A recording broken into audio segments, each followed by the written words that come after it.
ನೀವು ಮುಂಚೆ ಹಸು ಸಾಕಾಣಿಕೆ ಮಾಡಿ ಹಾಲಿಂದ ಮಾಡಿರೋದು? ಹೌದು. ನಮಗೆ ಯಾಕೆ ಆ ಅನುಭವ ಬಂತು ಅಂದರೆ 10-15 ವರ್ಷದಿಂದ ಸದಸ್ಯರು ಹಾಲು ಹಾಕ್ದಾಗ ನಮ್ದು ಹಿಂಗೆ ಹಾಲು ಬರೋದು, ನಮ್ದು ಇಷ್ಟೇ ಫ್ಯಾಟ್ ಬರೋದು, ತಗೊಂಡ್ರೆ ಬಿಟ್ಟು ಬಿಡೋರು ಅಂತ ಆ ಅನುಭವ ನಾವು ತಿಳ್ಕೋಬೇಕು ಅಂದರೆ ನಾವು 4 ಹಸು ಕಟ್ಟಿ ಬೆಳಗ್ಗೆ 35 ಲೀಟ್ರ್, ಸಂಜೆ 35 ಲೀಟ್ರ್ ಹಾಲು ಹಾಕ್ತಾಯಿದ್ವಿ. ನಾವೇನು ಹಾಕ್ತಿದ್ವಿ ಫಸ್ಟ್ ತರಬೇತಿ ಹೊಂದಿದ್ವಿ ಹಸಿನಲ್ಲಿ ಏನೇನು ಯಾವ್ಯಾವ ರೀತಿ ಮಾಡಬೇಕು.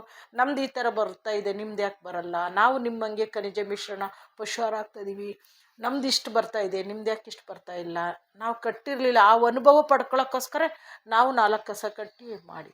ಈಗ ನೀವು ಒಬ್ರು ಇವತ್ತು ನಾನು ಹೊಸ್ದಾಗಿ ಒಬ್ರು ಹಾಲು ಹಾಕಕ್ಕೆ ಬರ್ತೀನಿ ಅಂತ ಹೇಳ್ಕೊಡ್ರಿ, ನಿಮಗೆ ಏನೇನು ಕೊಡ್ಬೇಕು? ಅಕೌಂಟ್ ಫಸ್ಟು ಅಕೌಂಟ್ ಹಾಲು ಹಾಕ್ಸ್ಕೊಳ್ಳಲ್ಲ, ಫಸ್ಟು ಅಕೌಂಟ್ ಅವ್ರದ್ದು ಆಧಾರ್ ಕಾರ್ಡು FID ಮಾಡಿಸ್ಬೇಕು.